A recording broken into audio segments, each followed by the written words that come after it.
నమస్తే welcome to mid day news నేను Shivani bulletin ముందుగా హెడ్లైన్స్ చూద్దాం బీజేపీ అగ్రనేత అద్వానీకి భారత రత్న ట్విట్టర్ వేదికగా అభినందనలు తెలిపిన మోదీ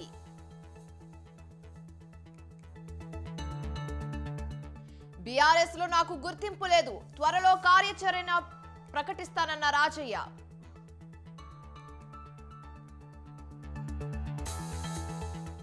కేసినేని నానిని అప్పులు అప్పరావుతో పోల్చిన బుద్ధ వెంకన్న వైసీపీ టికెట్ ఇవ్వడం కూడా డౌటేనని సటైర్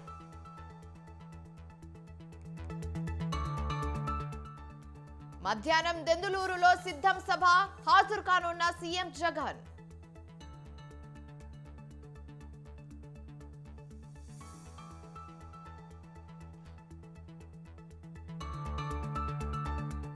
శివబాలకృష్ణ 4వ రోజు విచారణ బినామీలు బ్యాంక్ లాకర్లపై ప్రశ్నిస్తున్న ఏసీబీ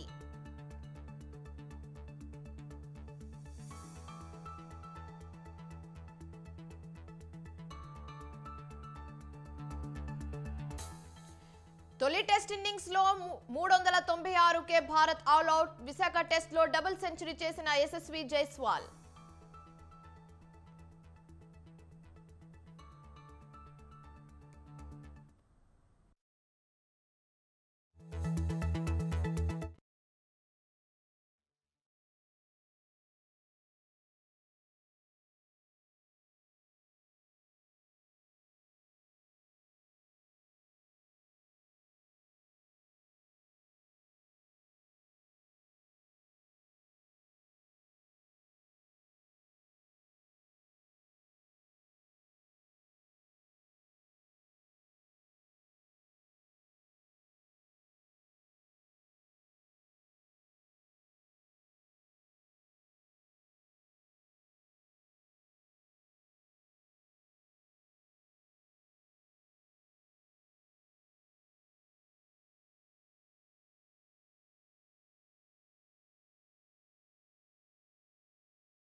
ఎల్కే అద్వానీ పూర్తి పేరు లాల్ కృష్ణ అద్వానీ 1927 నవంబర్ 8న పాకిస్తాన్లోని కరాచీలో ఆయన జన్మించారు. కరాచీలోని సెయింట్ పాట్రిక్స్ హై స్కూల్లో పాఠశాల విద్యాసభించారు. పాక్లోని హైదరాబాద్లో డీజీ నేషనల్ కాలేజ్లో లా చదువుకున్నారు. దీనిపై మరింత సమాచారం మా ప్రతినిధి శ్రీనివాస్ లైవ్లో అందిస్తారు. శ్రీనివాస్ చెప్పండి.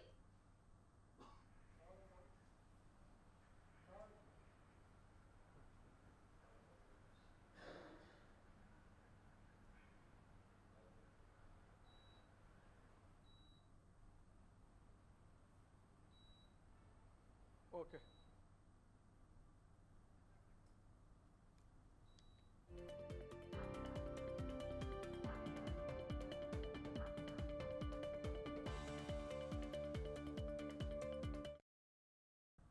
బీజేపీ అగ్రనేత ఎల్కే అద్వానీకి కేంద్ర ప్రభుత్వం భారత రత్న ప్రకటించింది. ఈ మేరకు ప్రధాని మోదీ ట్విట్టర్ వేదికగా ప్రకటించారు. అద్వానీకి మోదీ అభినందనలు తెలిపారు. దేశ అభివృద్ధిలో అద్వానీ కీలక పాత్ర పోషించారని చెప్పారు. అద్వానీకి భారత రత్న లభించడం సంతోషకరమని చెప్పారు. అయితే ఎల్కే అద్వానీ పూర్తి పేరు లాల్ కృష్ణ అద్వానీ. 1927 నవంబర్ 8న పాకిస్తాన్లోని కరాచీలో ఆయన జన్మించారు. కరాచీలోని సెయింట్ ప్యాట్రిక్స్ హై స్కూల్లో పాఠశాల విద్యాసభించారు. పాక్లోని హైదరాబాద్లో డీజీ నేషనల్ కాలేజ్లో లా చదువుకున్నారు. ఇదే అంశం మీద పూర్తి సమాచారం మా ప్రతినిధి శ్రీనివాస్ లైవ్ ద్వారా అందిస్తారు. శ్రీనివాస్ చెప్పండి. భారత రాజకీయాల్లో తనకంటూ ఒక గుర్తింపు ఉన్నటువంటి లాల్ కృష్ణ అద్వానీకి కేంద్ర ప్రభుత్వం భారతరత్న అత్యంత పురస్కారాన్ని ఇచ్చినట్టు ప్రకటించింది. అయితే లాల్ కృష్ణ అద్వానీ భారత రాజకీయాల్లో తనకంటూ ఒక ప్రత్యేకతనే కాదు, దేశ అభివృద్ధిలో కీలక పాత్ర పోషించారు. ప్రధానంగా దేశ రాజకీయాల్లో భారతీయ జనతా పార్టీ అభివృద్ధికి, ఆ పార్టీ నిర్మాణానికి లాల్ కృష్ణ అద్వానీ ఎంతో కృషి చేశాడని చెప్పవచ్చు. అయితే పార్టీ నిర్మాణంతో పాటు పార్టీ అభివృద్ధికి, పార్టీ పటిష్టతకు లాల్ కృష్ణ అద్వానీ ఎంతో కృషి చేయడమే కాదు, ముఖ్యంగా దేశ అభివృద్ధిలో ఆయన కీలక పాత్ర పోషించాడని చెప్పవచ్చు. ఉప ప్రధానిగా, హోంమంత్రిగా అనేక సవాళ్లను ఎదుర్కొని దేశ అభివృద్ధికి, అదేవిధంగా దేశ సమగ్రతకు పనిచేసినటువంటి నాయకుడిగా గుర్తింపు ఉంది. అన్ని రాజకీయ పార్టీల నేతలు కూడా లాల్ కృష్ణ అద్వానీకి భారతరత్న ఇవ్వడాన్ని హర్షిస్తున్నారని చెప్పవచ్చు. ప్రధానంగా బీజేపీ నేతల్లో చాలామంది ఇప్పటికే ఆనందోత్సవాలు వ్యక్తం చేస్తున్నారు. ప్రధానమంత్రి నరేంద్ర మోడీ కూడా ట్విట్టర్ ద్వారా లాల్ కృష్ణ అద్వానీకి అభినందనలు తెలిపారు. ప్రధానంగా ఇప్పుడున్నటువంటి ప్రధాని నరేంద్ర మోడీకి గురువు లాంటి వ్యక్తిగా లాల్ కృష్ణ అద్వానీని చెప్పుకుంటారు. అదేవిధంగా లాల్ కృష్ణ అద్వానీ ప్రధానంగా ఈ మధ్య అయోధ్య రామమందిర నిర్మాణంలో కూడా ఆయన ఎంతో పోరాటం చేసిన వ్యక్తిగా ఆయనకు ఇటు బీజేపీ నాయకులు, హైందవ సంస్థలకు చెందినటువంటి ప్రతినిధులు కూడా లాల్ కృష్ణ అద్వానీకి ఎంతో గుర్తింపు ఇచ్చారు. ప్రధానంగా ఇటు కాంగ్రెస్ కావచ్చు, మిగతా రాజకీయ పార్టీ నేతలు కూడా అద్వానీ దేశ అభివృద్ధికి చేసినటువంటి కృషిని కొనియాడుతూ ఆయనను అభినందిస్తున్నారు. ఇప్పటికే బీజేపీ శ్రేణుల్లో ఆనందాలు వ్యక్తం చేస్తున్నారని చెప్పవచ్చు. పార్టీ కార్యాలయంలో కూడా ఎంతో ఉత్సాహంగా పండుగ వాతావరణం లాగా కనిపిస్తుందని చెప్పవచ్చు. ప్రధానంగా ఎల్కే అద్వానీ దేశ రాజకీయాలనే కాకుండా ప్రపంచ స్థాయిలో భారత సంస్కృతి, సాంప్రదాయాలను, భారతీయ రాజకీయాలను కూడా ఎంతో ముందుకు తీసుకువెళ్ళిన నాయకుడిగా ఆయనకు గుర్తింపు ఉంది.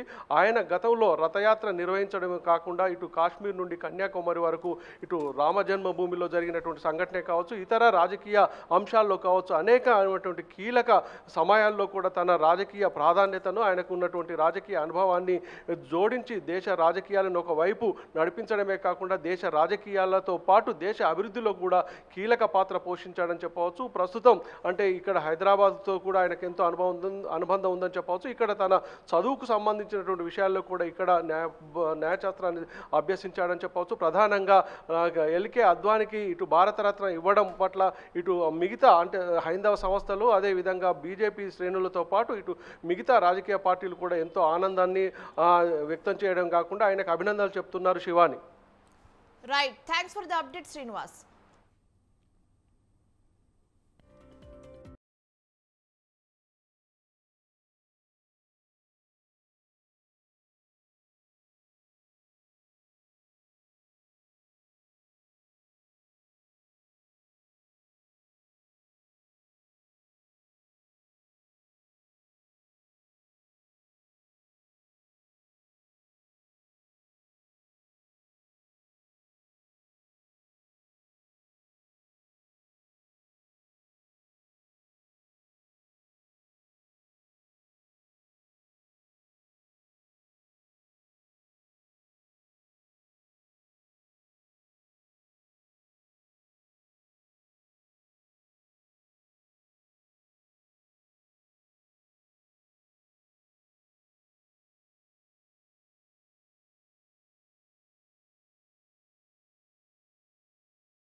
అసెంబ్లీ ఎన్నికల సందర్భంగా బీఆర్ఎస్ నుంచి స్టేషన్ ఘన్పూర్ టికెట్ దక్కకపోవడంతో తాటికొండ రాజయ్య అసంతృప్తిగా ఉన్నారు. ఎన్నికల్లో స్టేషన్ ఘన్పూర్ నుంచి టికెట్ను రాజయ్యకు కేసీఆర్ నిరాకరించారు. అయితే తాటికొండ రాజయ్య స్థానంలో కడియం శ్రీహరికి టికెట్ ఇచ్చారు. దీంతో అప్పటి నుంచే ఆయన తీవ్ర అసహనంతో ఉన్నారు. పార్టీ కార్యక్రమాలకు దూరంగా ఉంటున్నారు. మాజీ మంత్రి కడియం శ్రీహరితో విభేదాలు, పార్టీలో తనకు ప్రాధాన్యత ఇవ్వకపోవడంతో రాజయ్య బీఆర్ఎస్ ను వీడాలని నిర్ణయించినట్లు తెలుస్తుంది. తన అనుచరులతో లోతుగా చర్చించిన తర్వాత పార్టీకి గుడ్ బై చెప్పడమే బెటర్ అనే నిర్ణయానికి ఆయన వచ్చారు. అయితే ఇప్పటికే ఆయన మంత్రి పొంగులేటి శ్రీనివాసరెడ్డితో చర్చలు జరిపారని తెలుస్తుంది.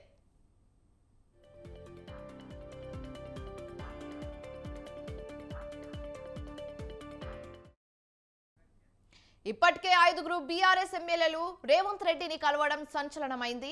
బీఆర్ఎస్ ఎమ్మెల్యేలే కాంగ్రెస్ తో టచ్ లో ఉన్నారన్న ప్రచారం రాష్ట్ర రాజకీయాల్లో వేడిగా హాట్ టాపిక్ గా మారింది.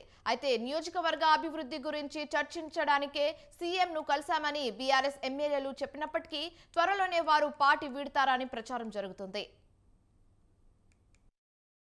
కేసీఆర్ గారు అనేక రకాలుగా హామీలు నాకు ఇవ్వడం జరిగింది. నేను అనేక రకాల ఉప ముఖ్యమంత్రి పోయింది, ఎమ్మెల్యే పోయింది, రైతు సమితి చైర్మన్ పోయింది, ఎమ్మెల్సీ పోయింది అని ఒక్కొక్కటి పోతూనే ఉన్నాయి. నేను మాత్రం విధేయుడిగా ఉంటూనే ఉన్నాను. కానీ విధేయత ఓ లిమిట్ ఉంటుంది, సర్టెన్ లిమిట్ ఉంటుంది. ఆ లిమిట్ దాటిన తర్వాత వీడు పిచ్చోర్రా అనుకుంటాడు. కాబట్టి సరైన సమయంలో సరైన నిర్ణయం తీసుకోవాలంటే తప్పకుండా నేను మొదటి నుంచి కూడా ప్రజానాయకుడు ఉన్నా. ప్రజాభిప్రాయం మేరకు, దళితుల అభిప్రాయం మేరకు, దళితుల ఆత్మగౌరవం పెరగడానికి, వాళ్ళ అస్తిత్వాన్ని కాపాడడానికి తప్పకుండా వారి నిర్ణయాన్ని కట్టుబడి రాబోయే త్వరలోనే నిర్ణయం తీసుకుంటాం. కాంగ్రెస్ పార్టీకి వెళ్తున్నా లేకపోతే బీఆర్ఎస్ పార్టీ. ఇక ఇదే అంశం మీద పూర్తి సమాచారం మా ప్రతినిధి సవిన్ లైవ్ ద్వారా అందిస్తారు. సవిన్, చెప్పండి. ఉమ్మడి వరంగల్ జిల్లాకు సంబంధించి స్టేషన్ గన్పూర్ మాజీ ఎమ్మెల్యే, మాజీ ఉప ముఖ్యమంత్రి తాటికొండ రాజయ్య బీఆర్ఎస్ పార్టీని వీడి ఈ నెల 10వ తేదీన కాంగ్రెస్ పార్టీలో చేరబోతున్నారు. ముఖ్యంగా 2009లో కాంగ్రెస్ పార్టీ నుంచే రాజకీయ ప్రస్థానాన్ని తాటికొండ రాజయ్య ప్రారంభించారు. స్టేషన్ గన్పూర్ నియోజకవర్గంలో వైద్యుడిగా మంచి గుర్తింపు పొందిన రాజయ్య ఆ తర్వాత రాజకీయాల్లోకి ప్రవేశించి తొలిసారిగా 2009లో స్టేషన్ గన్పూర్ నుంచి ఉమ్మడి ఆంధ్రప్రదేశ్లో ఎమ్మెల్యేగా ఎన్నికయ్యారు. అప్పుడు కాంగ్రెస్ పార్టీ తరఫున తొలిసారి గెలుపొందారు. ఆ తర్వాత చోటు చేసుకున్న రాజకీయ పరిణామాల నేపథ్యంలో రాష్ట్రంలో తెలంగాణ ఉద్యమం తీవ్ర స్థాయికి చేరడంతో 2011లో కాంగ్రెస్ పార్టీకి ఎమ్మెల్యే పదవికి రాజీనామా చేసి బీఆర్ఎస్ పార్టీలో చేరారు. 2012లో జరిగిన ఉప ఎన్నికల్లో ఇప్పుడు బీఆర్ఎస్, అప్పుడు టీఆర్ఎస్ పార్టీ తరఫున ఉప ఎన్నికల్లో ఎమ్మెల్యేగా గెలుపొంది బీఆర్ఎస్ పార్టీలో కొనసాగారు. ఇక రాష్ట్ర విభజన అనంతరం జరిగినటువంటి అసెంబ్లీ ఎన్నికల్లో 2014లో స్టేషన్ గన్పూర్ నుంచి మరోసారి ఎమ్మెల్యేగా గెలుపొంది కేసీఆర్ క్యాబినెట్లో ఉప ముఖ్యమంత్రిగా, వైద్య ఆరోగ్య శాఖ మంత్రిగా పనిచేశారు. అయితే ఆ తర్వాత 2015లో తాటికొండ రాజయ్యను బీఆర్ఎస్ అధినేత మాజీ ముఖ్యమంత్రి కేసీఆర్ తన క్యాబినెట్ నుంచి బర్తరఫ్ చేశారు. అయితే ఆయన ఎమ్మెల్యేగానే కొనసాగారు. ఇక 2018లోనూ మరోసారి కేసీఆర్ స్టేషన్ గన్పూర్ నియోజకవర్గం నుంచి తాటికొండ రాజయ్యకు అవకాశం ఇచ్చారు. ఆ తర్వాత ఆయన ఎమ్మెల్యేగా గెలుపొందారు. అయితే 2023 అసెంబ్లీ ఎన్నికలకు ముందు స్టేషన్ గన్పూర్ నియోజకవర్గం నుంచి తాటికొండ రాజయ్యకు టికెట్ ఇవ్వకుండా స్టేషన్ గన్పూర్ నియోజకవర్గానికి చెందినటువంటి మాజీ ఉప ముఖ్యమంత్రి కడియం శ్రీహరికి బీఆర్ఎస్ పార్టీ అధిష్టానం అవకాశం కల్పించింది.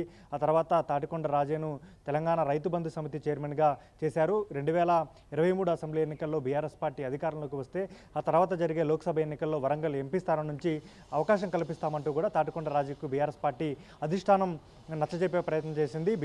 తాటికొండ రాజయ్య సైతం పార్టీ మారకుండా బీఆర్ఎస్ పార్టీలను కొనసాగారు. అయితే 2023లో జరిగిన అసెంబ్లీ ఎన్నికల్లో బీఆర్ఎస్ పార్టీ రాష్ట్రంలో అధికారం కోల్పోయి ప్రతిపక్ష స్థానానికే పరిమితమైంది.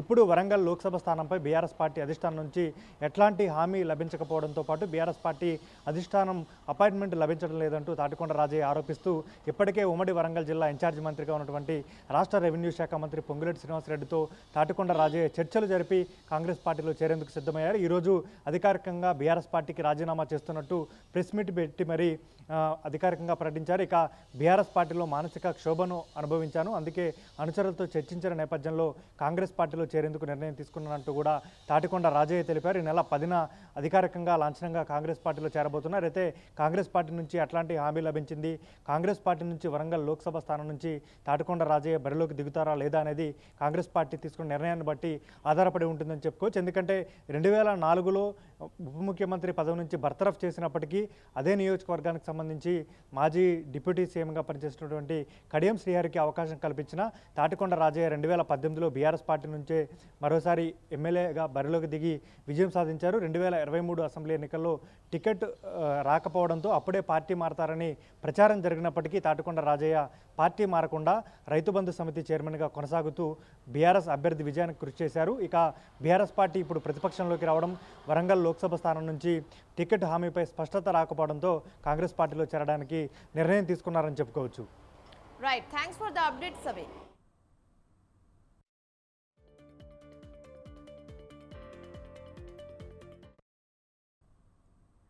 కేంద్ర ప్రభుత్వం ప్రవేశపెట్టిన మధ్యంతర బడ్జెట్లో తెలంగాణ రాష్ట్రానికి ఏమీ రాలేదని బీఆర్ఎస్ వర్కింగ్ ప్రెసిడెంట్ మాజీ మంత్రి కేటీఆర్ అన్నారు. బడ్జెట్లో తెలంగాణకు అన్యాయం జరిగినా సీఎం రేవంత్ రెడ్డి స్పందించడం లేదని మండిపడ్డారు. బీజేపీకి వ్యతిరేకంగా సీఎం ఒక్క మాట మాట్లాడడం లేదని ఆగ్రహం వ్యక్తం చేశారు. తెలంగాణ సీఎం ఎందుకు భయపడుతున్నారని కేటీఆర్ ప్రశ్నించారు. అయితే రాష్ట్ర ప్రయోజనాలను ఎందుకు పణంగా పెడుతున్నారని ఆరోపించారు. కృష్ణా బోర్డుకు ప్రాజెక్టులను అప్పగించి రాష్ట్రానికి అన్యాయం చేస్తున్నారని కేటీఆర్ మండిపడ్డారు.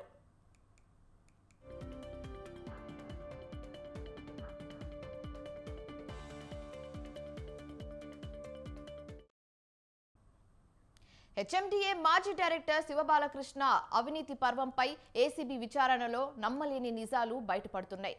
తీగలాగితే డొంకంత కదిలింది. ఏసీబీ కస్టోడియల్ విచారణలో బినామీలు, అక్రమ ఆస్తులు, బ్యాంకు లాకర్లపై శివబాలకృష్ణను ఏసీబీ అధికారులు విచారించి స్టేట్మెంట్ రికార్డ్ చేశారు.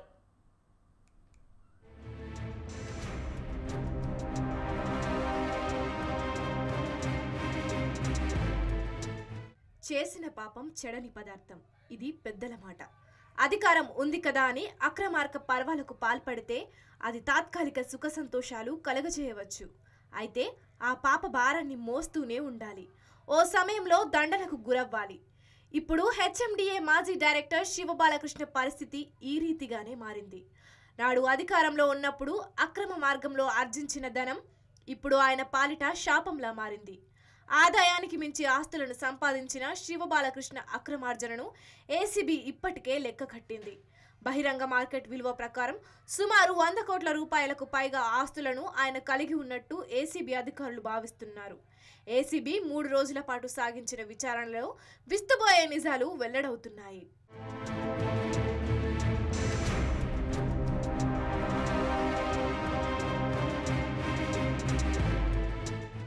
చెంచలగూడ కారాగారంలో ఉన్న శివబాలకృష్ణను ఏసీబీ కస్టడీలోకి తీసుకుంది.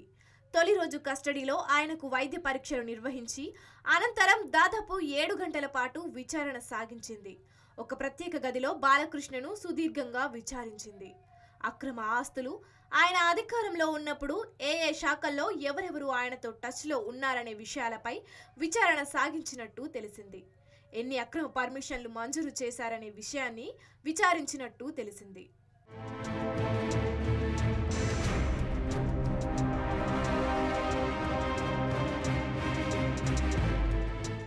దాదాపు 75 ప్రశ్నలతో బాలకృష్ణను ఏసీబీ ఉక్కిరిబిక్కిరి చేసినట్టు తెలిసింది.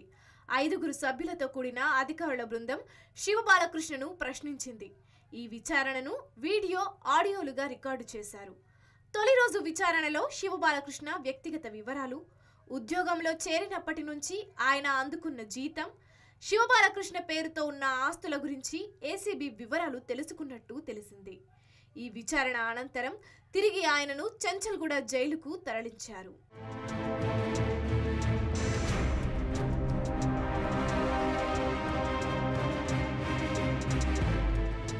సోదాల సందర్భంగా స్వాధీనం చేసుకున్న పత్రాలను శివబాలకృష్ణ ముందు నుంచి ఏసీబీ 2వ రోజు విచారణ కొనసాగించింది. మేడ్చల్ జిల్లా ఫిజాదిగూడలో పెంట రమాదేవి, రాయదుర్గం, మైహూం బూజాలో డింగరి కిరణ్ ఆచార్య, హనుమకొండ భవానీ నగర్లో సింగరాజు ప్రమోద్ కుమార్, మాదాపూర్ సాహితీ సుముఖి ఆర్బిట్ అపార్ట్మెంట్, హబ్సిగూడ వివి నగర్లో కొమ్మిడి సందీప్ కుమార్ రెడ్డి పేరుతో ఉన్న ఫ్లాట్ల డాక్యుమెంట్ల గురించి ఏసీబీ విచారణలో ప్రశ్నించారు. బాచుబల్లి శిల్ప ఆర్వి ధరిస్తా అపార్ట్మెంట్లో జి సత్యనారాయణమూర్తి పేరుతో ఉన్న ఫ్లాట్ వివరాలు సేకరించారు. వీటితో పాటు బంజారాహిల్స్ రోడ్ నెంబర్ 12 ఎమ్మెల్యే కాలనీలో సాయి సందీప్ ఇన్ఫ్రా ప్రాజెక్ట్స్, కొత్తపేట ఆర్కేపురంలోని ఎస్ఎస్ఎన్ కన్స్ట్రక్షన్కు సంబంధించిన వివరాలు అడగ్గా వాటితో తనకెలాంటి సంబంధం లేదని శివబాలకృష్ణ చెప్పినట్టు తెలిసింది.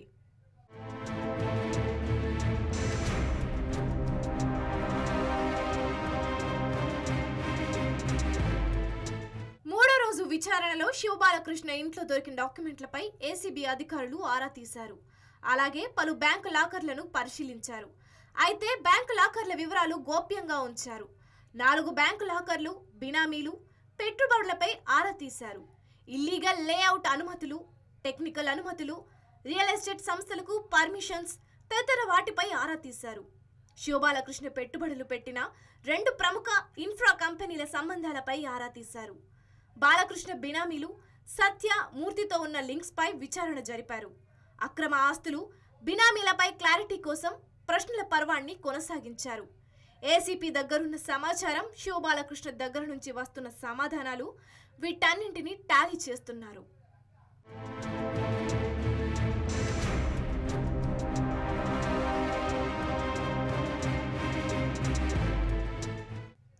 నాలుగో రోజు మరోసారి శివబాలకృష్ణను కస్టడీలోకి తీసుకొని బాలకృష్ణ భార్య బంధువు భరత్ పేరుపైన ఉన్న 3 లాకర్లను గుర్తించారు. ఈ 3 లాకర్లు తెరిచాక మరికొన్ని విషయాలు తెలియనున్నాయి. సోదాల సమయంలో నోరు మెదపని శివబాలకృష్ణ ప్రస్తుత కస్టడీలో విచారణలో అధికారుల ప్రశ్నలకు కొద్దిగా సమాధానాలు ఇస్తున్నట్టు తెలిసింది. లాకర్లు, బినామీ ఆస్తులపై క్లారిటీ వస్తే వాటిని ఏసీబీ పక్కాగా గుర్తించనుంది. ఇప్పటికే శివబాలకృష్ణ బినామీ కంపెనీలపై ఆరా తీస్తోంది. శివబాలకృష్ణ నోరు మెదిపి పూర్తి వివరాలు అందిస్తే ఆయన హయాంలో వెనుకుండి నడిపించిన రాజకీయ పెద్దలు, ఉన్నతాధికారుల చిట్టా బయటపడడం ఖాయమని తెలుస్తోంది.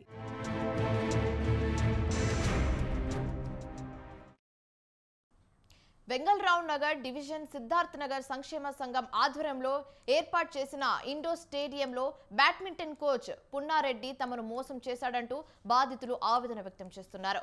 స్టేడియంలోని షటిల్ కోచ్ ఆళ్ల పున్నారెడ్డి నెలకు 1,10,000 చెల్లించేందుకు 5 ఏళ్లకు ఒప్పందం చేసుకున్నారు.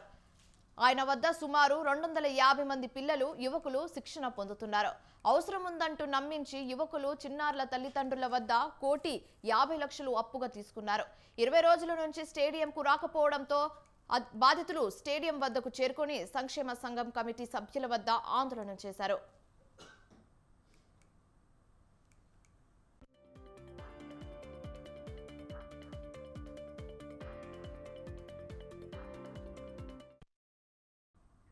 మోయినాబాద్ టీటీడీ సారథ్యంలో తిరుపతిలో ఈ నెల 3 నుంచి 5 వరకు నిర్వహించనున్న భక్తి ఉద్యమానికి ఆధ్యాత్మిక గురు కేటగిరీలో శ్రీ చిలుకూరు వెంకటేశ్వర స్వామి ఆలయ ప్రధాన అర్చకులు రంగనాథ్కు ఆహ్వానం అందినట్లు తెలుస్తుంది. అయితే టీటీడీ వారు దేశవ్యాప్తంగా ఉన్న వివిధ పీఠాధిపతులను ఆహ్వానిస్తున్నట్లు, అందులో భాగంగా తనకు కూడా ఇన్విటేషన్ అందినట్లు చెప్పారు. అయితే 3 రోజుల పాటు జరిగే ఈ సనాతన ధార్మిక సదస్సులో పాల్గొనే అవకాశం వచ్చినందుకు సంతోషంగా ఉందని, సనాతన హిందూ ధర్మ విలువలను నిలబెట్టుకునేందుకు చర్చిస్తామని చెప్పారు.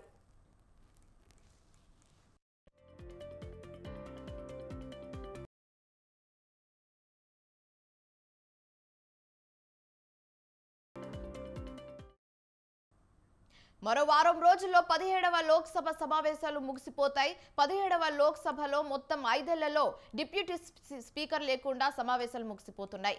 రాజ్యాంగ ప్రకారం స్పీకర్తో పాటు డిప్యూటీ స్పీకర్ను ఎన్నుకోవడం తప్పనిసరి. అయితే కేంద్రంలోని భారతీయ జనతా పార్టీ ప్రభుత్వానికి డిప్యూటీ స్పీకర్ పదవి ప్రతిపక్షానికి ఇవ్వడం ఇష్టం లేకపోవడంతో ఈసారి డిప్యూటీ స్పీకర్నే ఎంపిక చేయలేదని ప్రతిపక్ష పార్లమెంట్ సభ్యులు విమర్శిస్తున్నారు. ఇంతకు డిప్యూటీ స్పీకర్ ఎంపిక పట్ల అధికార పక్షం ఎందుకు ఆ లక్ష్యం వహించింది?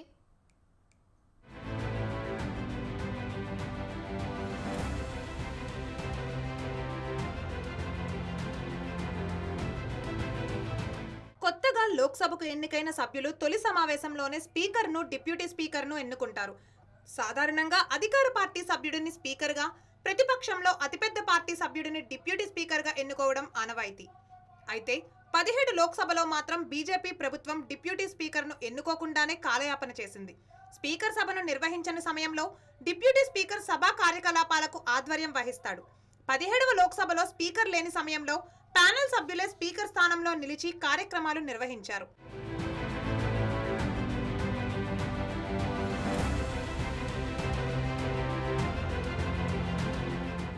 రాజ్యాంగం 93, 178 అధికరణం ప్రకారం లోక్సభ ప్రారంభ సమావేశాల్లోనే 2 సభ్యులను స్పీకర్గా, డిప్యూటీ స్పీకర్గా ఎన్నుకోవాలి. ప్రతిపక్షాలకే డిప్యూటీ స్పీకర్ ఇవ్వాలని రాజ్యాంగంలో లేదు, కానీ ప్రతిపక్షాలకు డిప్యూటీ స్పీకర్ పదవి ఇవ్వడం ఓ ఆనవాయితీగా ఉంది. 17వ లోక్సభలో మాత్రం డిప్యూటీ స్పీకర్కు అవకాశం ఇవ్వకుండా బీజేపీ ప్రభుత్వం అప్రజాస్వామికంగా వ్యవహరించిందని, సాంప్రదాయాన్ని ఉల్లంఘించిందని ప్రతిపక్ష సభ్యులు ఆరోపిస్తున్నారు. 17వ లోక్సభలో కాంగ్రెస్ 54 మంది సభ్యులతో ప్రతిపక్షంలో అతిపెద్ద సింగిల్ పార్టీగా నిలిచింది. సభలో ప్రతిపక్ష హోదా లభించాలంటే కనీసం 56 మంది సభ్యులుండాలి. అప్పుడే డిప్యూటీ స్పీకర్ ఎంపికకు అవకాశం. కాంగ్రెస్కు ఆ హోదాకు 2 సభ్యులు తక్కువగా ఉన్నారు. అది పూర్తిగా సాంకేతిక పరమైన విషయం. ప్రభుత్వం కోరుకుంటే ప్రతిపక్షానికి డిప్యూటీ స్పీకర్ పదవి ఇచ్చి ఉండవచ్చు. అధికార పార్టీ ఇవ్వదలుచుకోలేదు అన్నది సుస్పష్టం అంటున్నారు రాజకీయ నిపుణులు.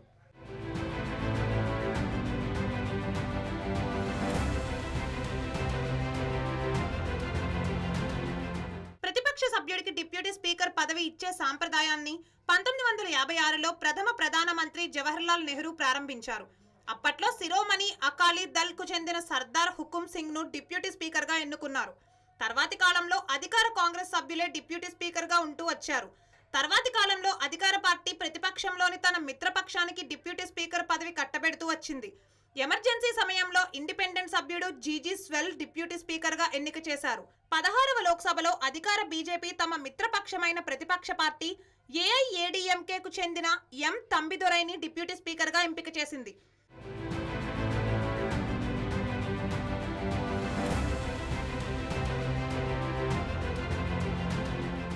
రాజ్యాంగం ప్రకారం డిప్యూటీ స్పీకర్ కు కూడా స్పీకర్ కు ఉన్న అన్ని అధికారాలు ఉంటాయి.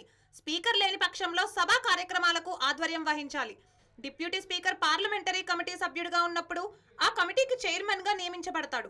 స్పీకర్ సభను నిర్వహిస్తున్న సమయంలో డిప్యూటీ స్పీకర్ సభలో చర్చల్లో పాల్గొనవచ్చు. సభ్యుడిగా ఓటింగ్లోనూ పాల్గొనవచ్చు. పార్లమెంటు నిబంధనల ప్రకారం స్పీకర్ 10 మంది సభ్యులను స్పీకర్ ప్యానెల్ సభ్యులుగా నియమిస్తారు. వారు స్పీకర్, డిప్యూటీ స్పీకర్ లేని సమయంలో సభా కార్యకలాపాలను నిర్వహిస్తారు.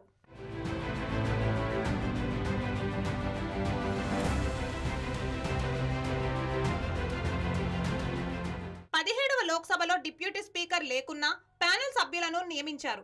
వారు బీజేపీకి చెందిన రమాదేవి, కిరీట్ పి సోలంకి, రాజేంద్ర అగర్వాల్, కాంగ్రెస్ కు చెందిన కె సురేష్, డిఎంకేకు చెందిన ఏ రాజా, వైఎస్ఆర్సీపీకి చెందిన పివి మిథున్ రెడ్డి, బీజేడీకి చెందిన బి మెహతాబ్, ఆర్ఎస్పీకి చెందిన ఎన్కే ప్రేమచంద్రన్, తృణమూల్ కాంగ్రెస్ కు చెందిన కాకోలి ఘోష్ దస్తీదార్.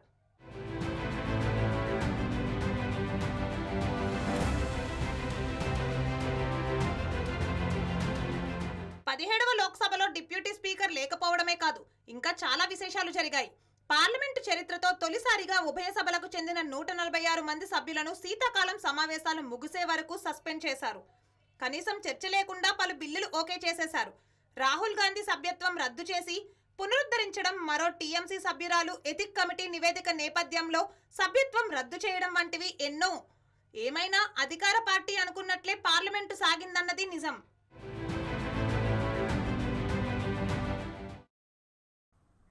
విశాఖపట్నం వేదికగా ఇంగ్లాండ్తో జరుగుతున్న రెండో టెస్ట్లో భారత్ తొలి ఇన్నింగ్స్లో 396 పరుగులకు అవుట్ అయింది.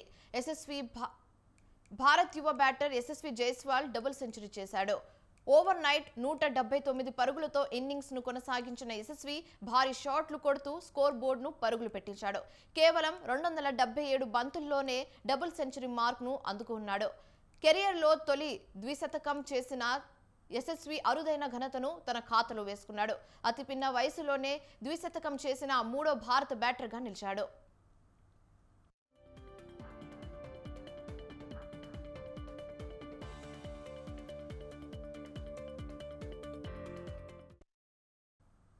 రైట్, ఇవి ఇప్పటి వరకు ఉన్న updates. For more updates keep watching స్వతంత్ర.